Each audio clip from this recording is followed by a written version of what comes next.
Olá, meu amigo, minha amiga, meu irmão, minha irmã, tudo bem? Tudo certinho? Bom, entramos aqui então no último vídeo sobre o estudo bíblico adventista, né? Eu quero sempre deixar claro que todos os meus vídeos aqui no canal, inclusive esta série, não é para tirar a fé que você, candidato ao batismo na Igreja Adventista do Sétimo Dia, não é para tirar a sua fé em absolutamente nada. Ok? É só a minha maneira de enxergar hoje o Adventismo, onde eu passei 20 anos ali dentro, ok? Então, naquele preâmbulo que é dado, né, aquela leitura introdutória que é dado pelo instrutor bíblico para o candidato ao batismo, nesse tema é a segunda vinda de Cristo, e diz assim: a segunda vinda é a bendita esperança da igreja, o ponto mais alto do evangelho. Igreja aqui são pessoas, ok? A vinda do Salvador será literal, pessoal, visível e mundial. Quando ele voltar, os justos mortos serão ressuscitados e juntamente com os justos vivos serão glorificados e levados para o céu. Mas os ímpios morrerão. Será que é assim mesmo? Serão levados para o céu? Tem absoluta certeza disso? O cumprimento de praticamente todas as profecias bíblicas, juntamente com a condição atual do mundo, indicam que a vinda de Cristo é iminente. O tempo em que isso acontecerá não foi revelado, e nós somos, por isso, aconselhados a estar sempre preparados. Ué, não é revelado a vinda dele? Mas não era lá em 1844, mais exatamente 22 de outubro de 1844? Agora aqui nessa leitura introdutória ao estudo bíblico da vinda de Cristo, agora diz que ninguém sabe. Mas a profetisa do Adventismo profetizou que em 22 de outubro de 1844 Jesus iria voltar. Mas agora aqui, não. Vamos às passagens do estudo bíblico que pede para ser lido. Tito, capítulo 2, verso 13, diz assim: aguardando a bem-aventurada esperança e o aparecimento da glória do grande Deus e nosso Senhor Jesus Cristo. Passagem ok. João 14, de 1 a 3. Não se turbe o vosso coração, credes em Deus, crede também em mim. Na casa de meu pai há muitas moradas. Se não fosse assim, eu vô-lo teria dito. Vou preparar-vos lugar. E quando eu for e vos preparar lugar, virei outra vez e vos levarei para mim mesmo, para que onde eu estiver, estejais vós também. Nunca devemos ler, minha gente, uma passagem da Escritura sem antes entender o contexto em que ela está inserida, ok? Você sabe o que estava acontecendo quando o Salvador disse essas palavras de João 14, de 1 a 3? Se você ler o capítulo 13 de João, verá que o ambiente era o seguinte, vamos lá. Noite de Páscoa e da última ceia, o Messias, sabendo que nas próximas horas ele seria crucificado, revelação de que havia um traidor entre eles, e se ainda não bastasse, Pedro sendo avisado de que negaria o Salvador antes que o gado cantasse 3 vezes. Mas mesmo no meio de tudo isso, o Messias começa o capítulo 14 dizendo assim, olha, não se turbe o vosso coração. Mesmo no meio de uma situação para lá de complicada, o Salvador não se desesperou e queria que seus discípulos também não se desesperassem. Mas, como os discípulos conseguiriam isso, não se desesperar? Credes em Deus, crede também em mim. Pedro, certa vez, andou sobre as águas. Você conhece a história? Claro que conhece. Mas, apenas enquanto manteve seus olhos no nosso Salvador, no Messias. A partir do momento que ele se preocupou com as ondas, aí começou a afundar. Esse é o segredo para manter a ansiedade distante e não deixar que o coração se turbe. Olhar para o nosso Salvador.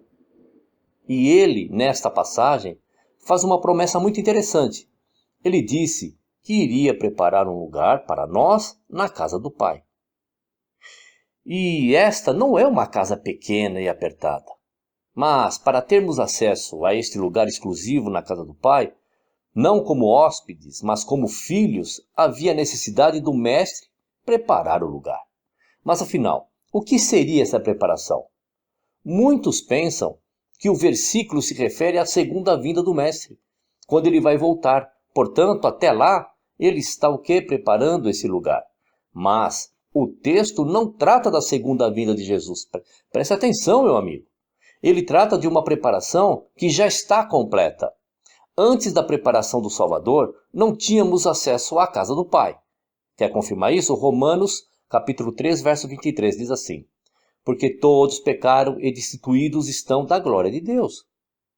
O pecado mantém as portas da casa do Pai trancadas para nós. Esse é o problema que o Messias teria que resolver. Esta era a preparação.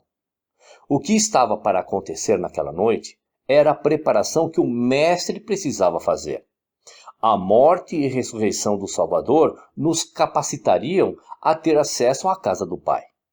Logo à frente, no versículo 6, o Messias afirma: eu sou o caminho e a verdade e a vida. Ninguém vem ao Pai senão por mim. Em outras palavras, meu irmão, ele está dizendo o seguinte: a situação apresenta ser difícil, mas não se preocupem. O que eu vou fazer a partir de hoje, até aqui a 3 dias, vai capacitá-los a terem acesso ao Pai. Mas vocês precisam crer em mim. E o que me deixa mais animado é que a promessa não para aí. Ele termina dizendo o seguinte, presta atenção. E se eu for e vos preparar lugar, virei outra vez e vos tomarei para mim mesmo, para que onde eu estiver estejais vós também. Somos do Mestre, somos propriedade dele. Quem quer saber de um quarto em uma casa grande? Não, claro que não. Quem quer bênção e prosperidade? E daí que minha saúde não vai tão bem? O que importam tantos problemas e aflições do tempo presente? Nada disso, nada se compara ao fato de sermos propriedades do Salvador e para estarmos para sempre onde Ele estiver. Paulo diz em Romanos capítulo 8, 18 o seguinte, vamos lá. Pois tenho para mim que as aflições deste tempo presente não se podem comparar com a glória que em nós há de ser revelada. Essa glória é o nosso Salvador. Ele vai se revelar plenamente na sua volta, mas hoje, agora mesmo, podemos experimentar esse lugar de descanso que ele já preparou para nós. João capítulo 14, 16 a 18 diz assim, vamos lá. E eu rogarei ao Pai, e ele vos dará outro ajudador, para que fique convosco para sempre, a saber, o Espírito da verdade, o qual o mundo não pode receber, porque não o vê, nem o conhece. Mas vós o conheceis, porque ele habita convosco e estará em vós. Não vos deixarei órfãos, voltarei a vós. Vamos lá, outra passagem do estudo bíblico, Atos capítulo 1, de 9 a 11.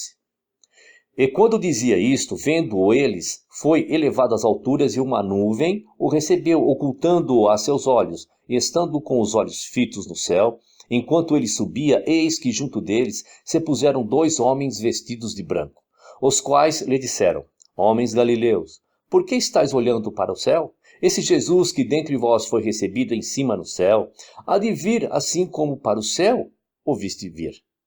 Passagem ok.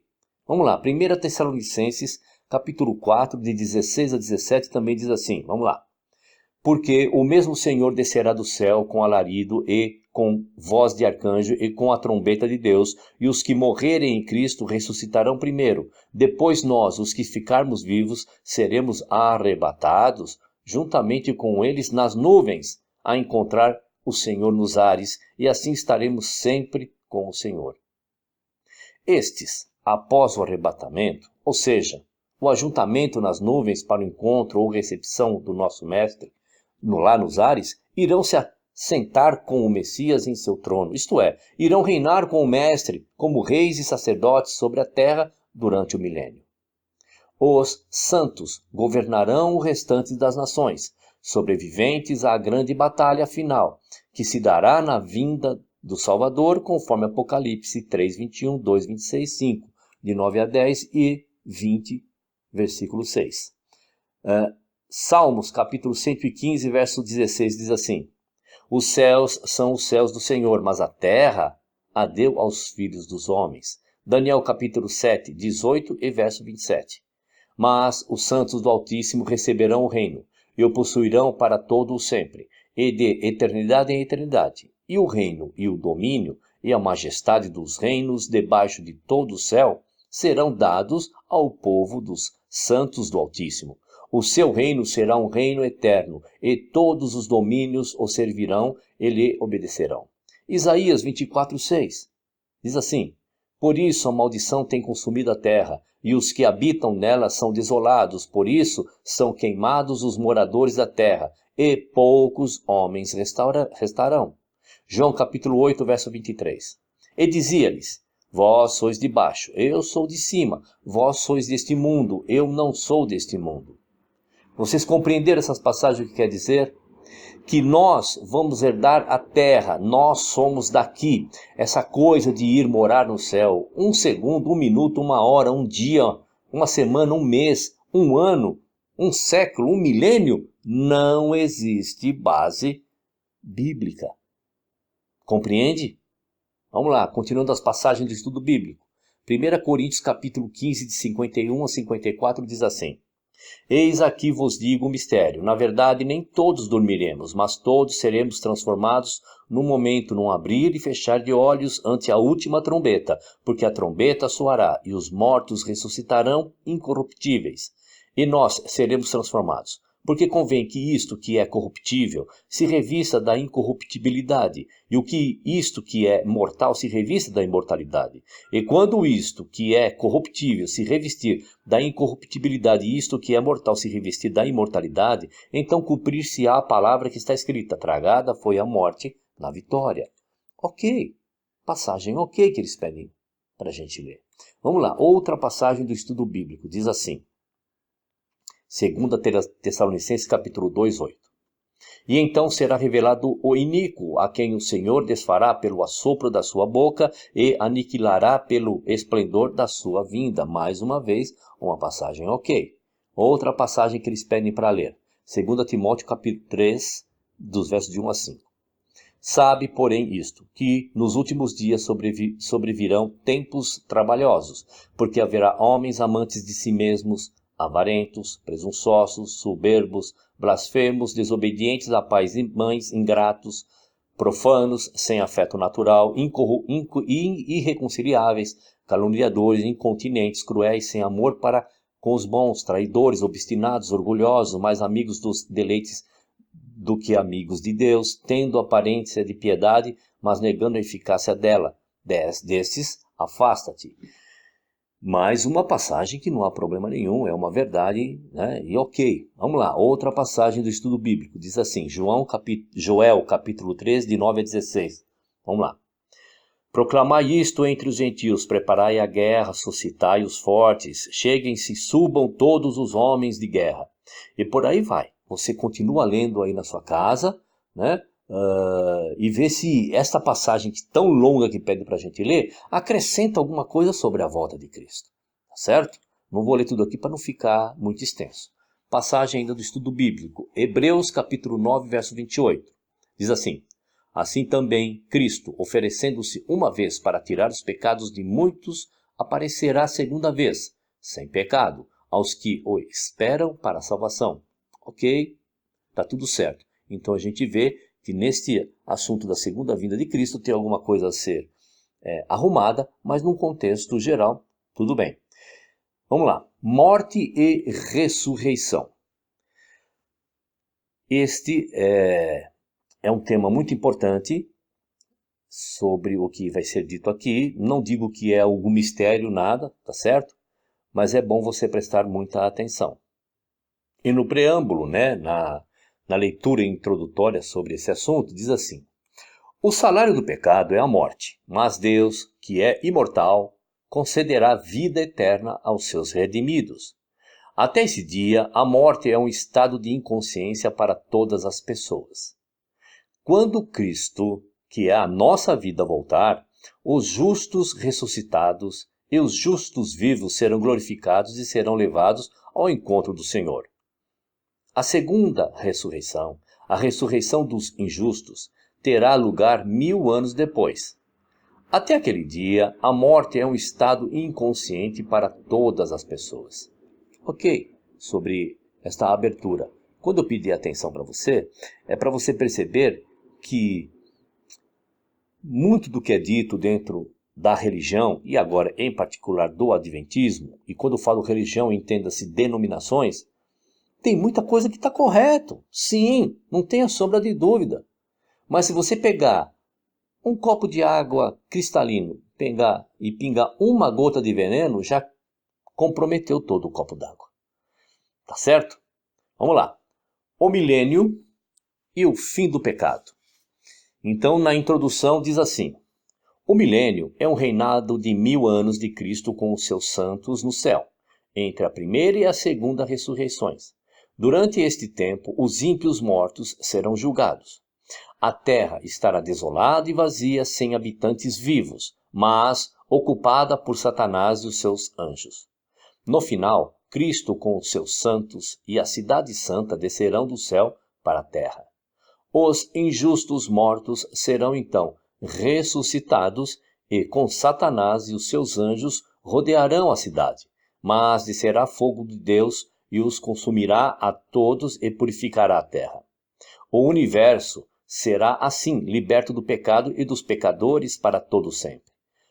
Vamos para a passagem do estudo bíblico que eles pedem para ler. Apocalipse capítulo 20, de 1 a 15.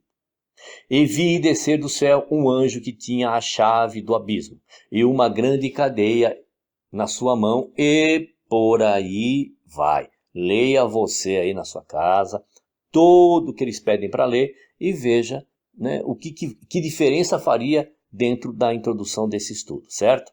Vamos lá. Continuando então a passagem que eles pedem para ler. Zacarias capítulo 14, de 1 a 4. Eis que vem o dia do Senhor, em que teus despojos se repartirão no meio de ti. E por aí vai, continua lendo aí. Jeremias 4, de 23 a 26. Observei a terra, e eis que era sem forma e vazia. Também os céus, e não tinham a sua luz. Você, meu amigo, continua lendo. 1 Coríntios, capítulo 6, de 1 a 20. Ousa algum de vós, tendo algum negócio contra outro, ir a juízo perante os injustos e não perante os santos? Continua lendo, meu querido. Não vou tomar o teu tempo aqui. Leia você aí no momento que você, na oportunidade que você tiver, e veja o que isso está acrescentando, né, dentro do conceito desse tema, né? Outra passagem. 2 Pedro, capítulo 2, verso 4. Por quê? Se Deus não perdoou aos anjos que pecaram, mas havendo-os lançado no inferno, os entregou às cadeias da escuridão, ficando reservados para o juízo. Outra passagem do estudo bíblico, vamos lá. Ezequiel capítulo 28, verso 18. Pela multidão das tuas iniquidades, pela injustiça do teu comércio, profanaste os teus santuários. Eu, pois, fiz sair do meio de ti um fogo, que te consumiu e te tornei em cinza sobre a terra, aos olhos de todos os que te veem. Vamos lá, continuar com a passagem do estudo bíblico. 2 Tessalonicenses capítulo 1, de 7 a 9. E a vós que sois atribulados, descanso conosco, quando se manifestar o Senhor Jesus desde o céu, com os anjos do seu poder, e por aí vai. Passagem de estudo bíblico, Apocalipse 19, de versos 17 a 18 e 21. E vi um anjo que estava no sol, e clamou com grande voz, e dizendo, e aí vai. Tá certo? Leia tudo aí. Leia todos esses versos que eu não estou lendo, estou pedindo para você, leia. E agora, eu gostaria de perguntar uma coisa. Eu preciso perguntar, eu sempre pergunto. Onde está a passagem afirmando que alguém passará um dia ou 1000 anos no céu? De tudo isso que eles pedem para você ler, aonde está a passagem? Que alguém vai ficar o tempo que for no céu. Não dá para ter afirmação nenhuma disso. Olha, aí no meu canal eu tenho vídeos que falam sobre ir para o céu. Será realmente que nós vamos para o céu? E lá vai estar muito mais destrinchado, muito mais detalhado esse conceito. E você vai ver que, segundo a Bíblia, não há o mínimo alicerce, a mínima base para que alguém possa dizer que eu vou para o céu aonde o Criador está. Não há. Tá certo? Vamos lá. A nova terra. Diz assim, lá naquela leitura. Na nova terra, na qual habita a justiça, Deus providenciará um eterno lar para os redimidos e um perfeito ambiente para a vida eterna, amor, alegria, aprendizagem na sua presença. Pois ali o próprio Deus habitará com o seu povo e o sofrimento e a morte terão cessado de existir. Todas as coisas, animadas e inanimadas, declararão que Deus é amor e Ele reinará para sempre. Amém. Ok, não há nenhuma coisa a dizer sobre esse preâmbulo, então a gente nem entra nas passagens, tá certo? Porque depois que tudo isso aqui estiver restaurado e o Criador estiver conosco, as coisas serão por este caminho mesmo. Crescer em Cristo. Vamos lá, na leitura introdutória.